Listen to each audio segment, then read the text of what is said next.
Hello guys, आपका हार्दिक स्वागत है आपके अपने मेडिकल नॉलेज यूट्यूब चैनल में। दोस्तों, ये डॉक्सीलैब जिसका ब्रांड होता है, ये इस प्रकार इसका कलर होता है, कैप्सूल्स ये होते हैं। दोस्तों, इसमें जो साल्ट होता है डॉक्सीसाइक्लिन एंड एम्ब्रोक्सोल कैप्सूल ये होता है, जिसमें हम देखते हैं क्या क्या कितने mg में उपस्थित होता है। दोस्तों, डॉक्सीसाइक्लिन 100 mg में, एम्ब्रोक्सोल 7.5 mg में उपस्थित होता है। दोस्तों, ये डॉक्सीसाइक्लिन जो साल्ट है, ये एक एंटीबायोटिक साल्ट होता है, जिसका यूज हम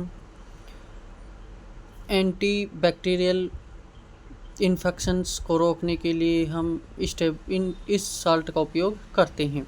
और एम्ब्रोक्सोल जो कैप्सूल है, एम्ब्रोक्सोल जो साल्ट है, इस साल्ट का उपयोग हम जैसे खांसी हो रही है, किसी भी प्रकार की खांसी हो, सूखी खांसी हो,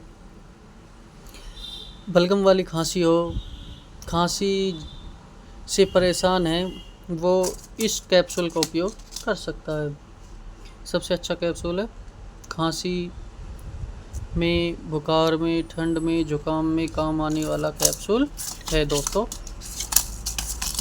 जय हिंद दोस्तों, जय भारत दोस्तों। ऐसी न्यू वीडियो देखने के लिए हमारे चैनल को भी सब्सक्राइब कर दिए जो दोस्तों, और वीडियो को लाइक कमेंट शेयर करे बिना नहीं जाना दोस्तों।